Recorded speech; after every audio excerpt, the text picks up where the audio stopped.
News ज्ञान में आपका स्वागत है। देखिए, यूपी चुनाव में कुछ अप्रत्याशित करने की कोशिश में, यानी कुछ बड़ा करने की कोशिश में कांग्रेस ने उड़ीसा को महिला प्रत्याशियों में शामिल किया है। खास ये भी है कि उड़ीसा ने टिकट नहीं मिलने पर शनिवार को सदर सीट से निर्दलीय प्रत्याशी के रूप में नामांकन कराया था। अब देखिए, उड़ीसा है कौन? उड़ीसा शायर मुनव्वर राणा, जो उत्तर प्रदेश में भाजपा की सरकार दोबारा बनने पर पलायन की घोषणा कर चुके हैं। पलायन का मतलब हुआ छोड़कर चले जाना। अब उनकी बेटी उड़ीसा उन्नाव के पूर्वा से चुनावी मैदान में है। ये वही पूर्वा है जो लखनऊ में सीए एनआरसी का जब मुद्दा बहुत चल रहा था तो उस वक्त चर्चा में आई थी। फिर ये प्रियंका गांधी किससे संपर्क में आती हैं और उसके बाद ये कांग्रेस में शामिल हो जाती हैं। देखिए, ये वीडियो आप तभी देखिएगा जब आपके अंदर थोड़ी सी समझ हो, चीजों को समझने की क्षमता हो। अगर आप राजनीति के ध्रुवीकरण से देखना चाहते हैं तो फिर आप चले जाइए, क्योंकि आप बर्दाश्त कर ही नहीं पाएंगे। आप अगर सिर्फ हिंदू मुसलमान तक सीमित है सोच, तब भी मत देखिए, क्योंकि आप उसको भी नहीं बर्दाश्त कर पाएंगे। मैं इसमें मुनव्वर राणा की काफी बेइज्जती करने वाला हूँ। और आपको क्या सच्चाई है, हिंदू और मुसलमान की एकता का क्या प्रमाण था, मुसलमानों का कितना श्रेय है इस देश को बनाने में। हालांकि ये जो बार बार ये मुसलमान मुसलमान मुसलमान ये शब्द है, इसका उच्चारण करना ही गलत है। हम सब एक है ना, हम हिंदू हैं ना मुसलमान हैं। वी आर इंडियन, हम भारतीय हैं और हमें भारतीय के नाम से ही जाना जाए। लेकिन कुछ मूर्ख बेवकूफ मुनव्वर राणा जैसे लोग, जिनका जन्म 26 नवंबर 1952, उम्र हो गई है 70 साल, रायबरेली उत्तर प्रदेश में जन्मे थे। ये उर्दू के क्या कहते हैं शायर हैं। भाई 70 साल उम्र हो गई, शुगर उगर की दवा लेके घर में लेटो। क्या जरूरत है फालतू की बयानबाजी कर रहे हो? और ज्यादा पैसा आ गया हो, कमा लिए हो, तो फिर उसका कुछ अच्छा काम करो। और राजनीति में उल्टे सीधे बयानबाजी करके आना, खुद तो कुछ कर नहीं पाए, सोच रहे बच्चों को ऐसे ले आए। इसी तरह इनका एक बेटा, वो खुद पर रायबरेली जाता है और गोली चलवा देता है खुद के ही शूटरों से, और पुलिस को गुमराह करने के लिए बोल देता है कि हमारे ऊपर गोली चलाई हमारे चाचा और हमारे चाचा के लड़कों ने। तो इस तरह के तो कांड हैं इनके। चलिए, एक कांड और इनका सामने आया था। इन्होंने साहित्य अकादमी अवार्ड जो था उर्दू का, लिटरेचर का मतलब होता है साहित्य का, 2014 क्या था। अब देखिए, ये साहित्य अकादमी अवार्ड ऐसे तो है नहीं कि आएगी सरकार और हमें ऐसे कहेगी भैया लो चलो ले लो अपना अवार्ड। बकायदा इन्फॉर्मेशन जाती है जिसके भी घर में, जिसको अवार्ड मिलना होता है। मैं आपको बता दूं कि उसके घर में उसको इन्फॉर्मेशन दी जाती है कि फला डेट को आपको आना है, आपको साहित्य अकादमी अवार्ड मिलना है। तो मेरे भाई, जब नहीं लेना है तो उसी टाइम क्यों नहीं मना कर देते हो कि हाँ हमको नहीं लेना है? और उस टाइम नहीं मना कर पाए तो 2-3 दिन बाद मना कर दो कि हाँ हमें नहीं लेना है। तुम जब मिलने वाला है तो मना कर रहे हो कि नहीं हमें नहीं लेना है, कि हम बढ़िया न्यूज व्यूज में आ जाए, हमारी चर्चा हो जाए। नहीं, इनको कौन जानता था है, चर्चा हो जाए, उसीलिए ये सारा मामला है। अब चलिए आगे बात करते हैं। इनके कुछ कंट्रोवर्सी हैं, कंट्रोवर्सी का मतलब कुछ विवादित मुद्दे हैं।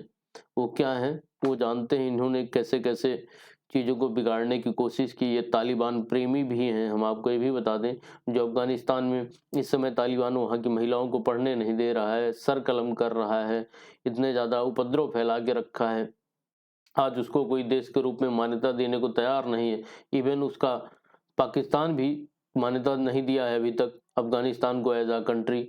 और वहाँ पे लोग भुखमरी से, इलाज से मर रहे हैं। वहाँ के लोगों की इतनी दुर्दशा है कि आप सोच नहीं सकते हो कितनी गंदी हालात वहाँ के हैं।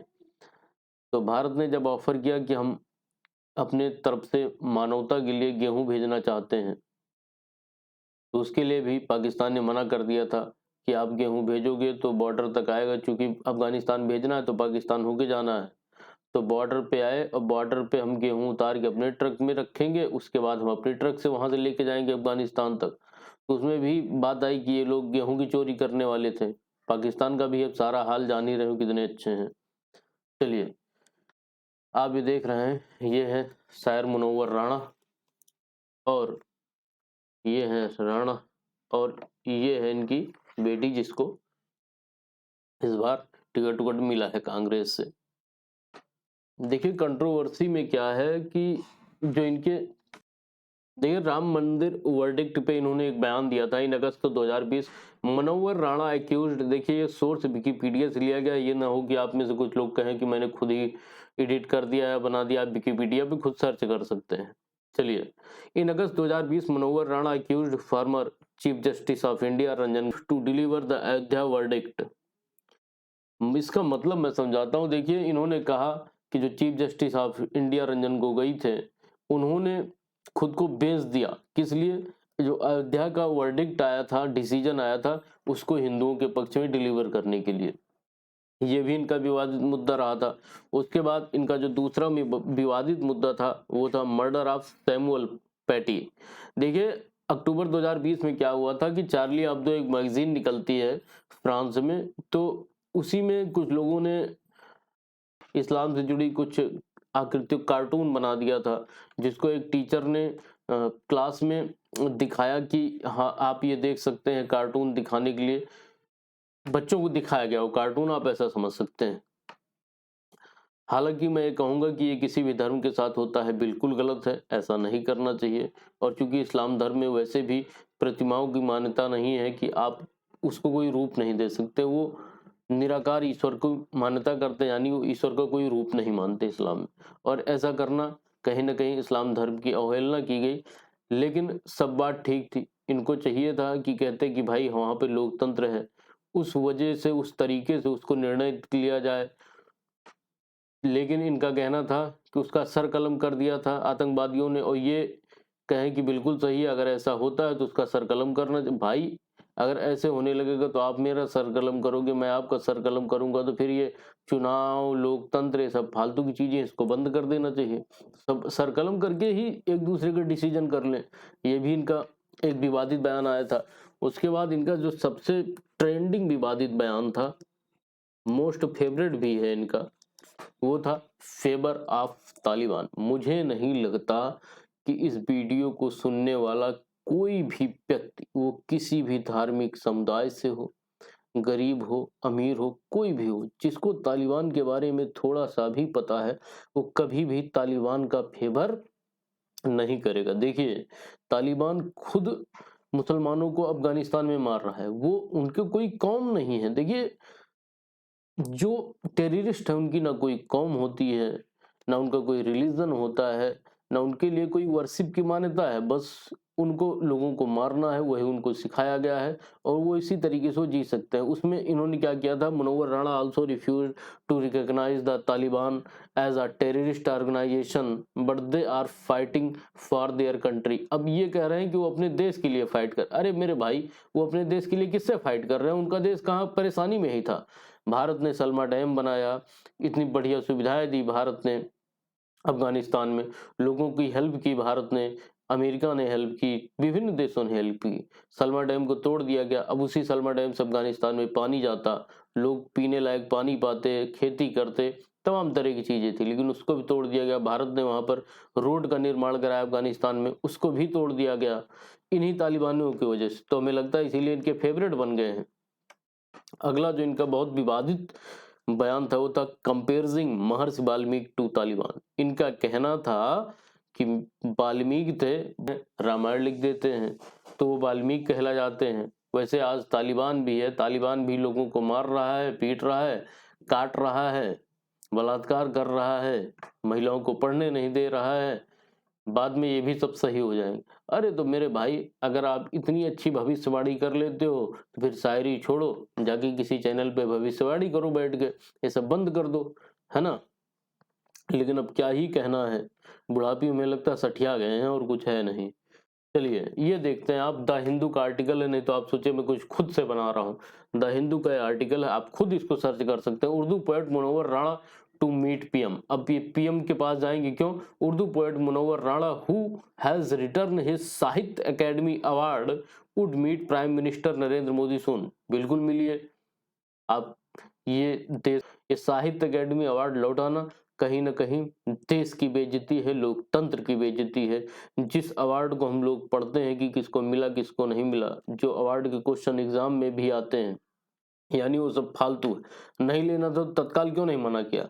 अब मना कर रहे हो कि हमें अवार्ड नहीं चाहिए, तो ये पब्लिक में आने का तरीका है कि कुछ पैसा वैसा कमा लिए, कंट्रोवर्सी खड़ी करो, न्यूज में आओ, चुनाव में आके मौज मारो। फिर देखिए, मनोहर राणा को पसंद आया अफगानिस्तान पर तालिबान का कब्जा, बोले उन्होंने अपने देश को आजाद कराया। अरे वाह, क्या विचार हैं आपके, मुझे लगता है आपके सामने है, ये इनके खुद के विचार हैं, बहुत ही मतलब बुद्धिजीवी प्रकृति के आदमी हैं। अगला आप देख सकते हैं, poet Manohar Rana says Taliban are not terrorist, not only Muslims but Hindu Talibanis also exist in Uttar Pradesh. अरे राम राम, उत्तर प्रदेश में हिंदू तालिबानीज हैं, हमको तो पता ही नहीं था। आप बताते ना तो हमारी जो जीके के जीएस हुए सब धरी की धरी रह जाती।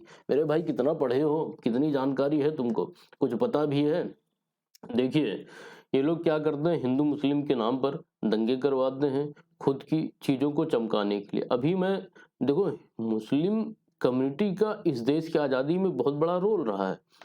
हमको ये आपको ये नहीं बताएंगे कि कलाम जी ने क्या किया, या आपको ये नहीं बताएंगे कि अशफाक उल्लाह खान ने क्या किया। क्यों नहीं बताएंगे? क्योंकि बता देंगे तो आप जागरूक बन जाओगे, जागरूक बन जाओगे तो इनके जैसे चूतियों की सुनेगा कौन, और सुनेगा भी तो फिर आप आगे समझ ही सकते हैं। देखिए, ये है तालिबानीज 1 2 3 4 5। अब क्या ही कहें, छोड़िए।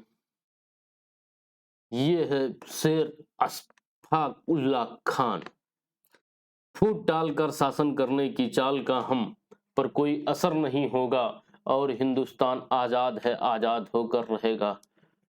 सलाम है, प्रणाम है ऐसे लोगों को जो इस देश की आजादी में खुद तो शहीद हो गए और हमारे दिलों में आज भी छाप बनाए हुए हैं। मैं इनकी तरफ से, जिनकी वजह से मैं आज ऐसे वीडियोस बना पा रहा हूँ, इस आजाद देश में सांसें ले पा रहा हूँ। नहीं तो मनोहर राणा जैसे लोग होते तो कितने कत्लेआम कर दिए होते।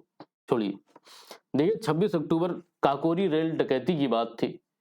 ये काफी समय से सक्रिय रहे और एक पठान मुस्लिम थे, मैं आपको ये भी बता दूं, काफी यंग थे, बहादुर थे, शेर जैसी चाल थी। काकोरी डकैती में लोग पकड़े गए लेकिन अशफाक उल्लाह खान पकड़ नहीं पाई अंग्रेज। बताओ, जो ब्रिटिश, जिसका आज उस समय परचम पूरे विश्व में लहराता था, कहते हैं कि इनका कभी सूर्य नहीं ढलता था ब्रिटिशरों का, वो भी अशफाक उल्लाह खान को पकड़ नहीं पाए थे। सोचो, इतना बहादुर इंसान था। चलिए इनके बारे में कुछ आपको समझाता हूं कि कैसे मुस्लिमों ने इस देश को आजाद करने में अपनी भागीदारी दी, खुद को शहीद कर दिया। और आज इनके जैसे चूतिया लोग आ जाते हैं और हमको हिंदू मुस्लिम के नाम पर लड़ाते हैं। देखिए, 26 अक्टूबर 1925 की एक सुबह बिस्मिल को पुलिस ने पकड़ लिया। बिस्मिल भी इन्हीं के साथ थे काकोरी डकैती में। उनको क्या किया, पुलिस ने पकड़ लिया और खान अकेले थे जिनका पुलिस कोई सुराग नहीं लगा सकी। वे छुपते हुए बिहार से बनारस चले गए। सोचो, बिहार से बनारस, बिहार बिहार में है और बनारस यूपी में है, बिहार से बनारस चले आए, इतनी लॉन्ग डिस्टेंस है और उसके बावजूद लड़ नहीं सका। जहां उन्होंने 10 माह तक एक अभियांत्रिकी कंपनी में काम किया। सोचिए 10 माह, अगर आप सोचें तो 10 माह, महीने 2 महीने और रख लो तैयारी बनाने में, कंपनी पे सेटल होने में, पकड़ने में, अमूमन 1 साल इसको टाइम आप दे सकते हो, टेन्योर।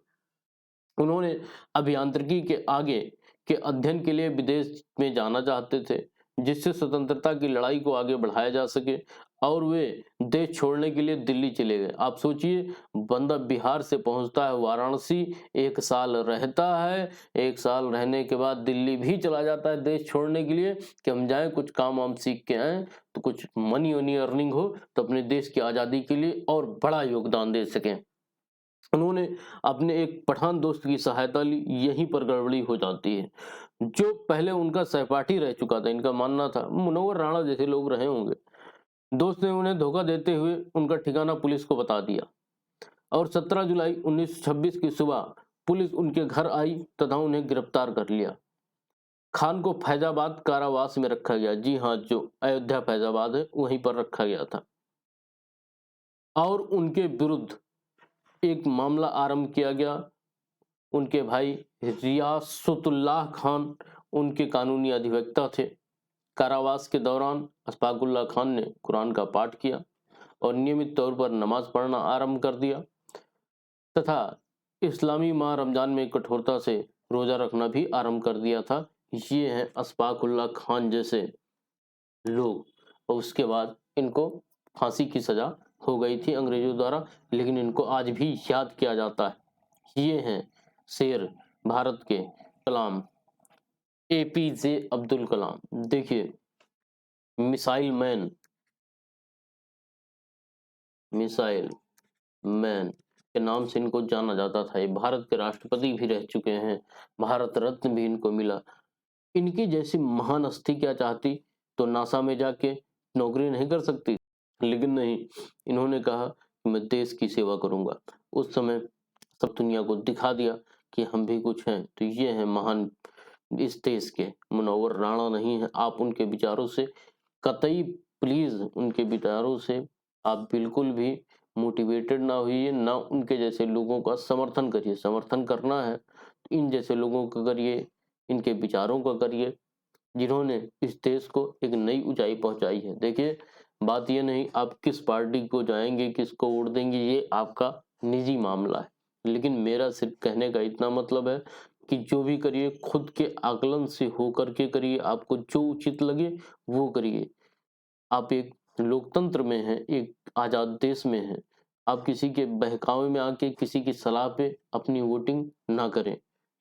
आज ही नहीं, कभी भी कोई भी समुदाय विरोध नहीं करता है। ये इतने महान व्यक्ति थे।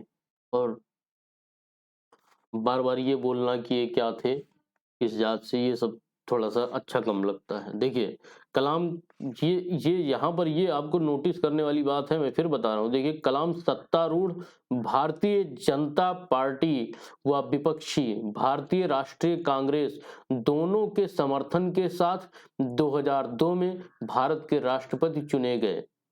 क्या मैंने बोला कि इनको दोनों का समर्थन मिला था, बीजेपी का भी और राष्ट्रीय कांग्रेस का भी समर्थन मिला था। उसके बाद ये 2002 में राष्ट्रपति बन जाते हैं। 5 वर्ष की अवधि की सेवा के बाद वह शिक्षा, लेखन और सार्वजनिक सेवा के अपने देश प्रेम था, ये जन प्रेम के लोग थे। इनको ये जाति, धर्म, फलाना ठिकाना, चुनाव में आना, इससे से मतलब नहीं था भाई। ये मिसाल मैन थे, जनता के राष्ट्रपति के नाम से भी जाना जाता था इनको। ये चाहते मुनव्वर राणक देख लो, उनकी लड़की लड़का फलाना ठिकाना ऊट पटांग काम करके आज क्या से क्या कर रहे हैं। तो यही सब चीजें हैं भैया। Thanks for listening, thank you.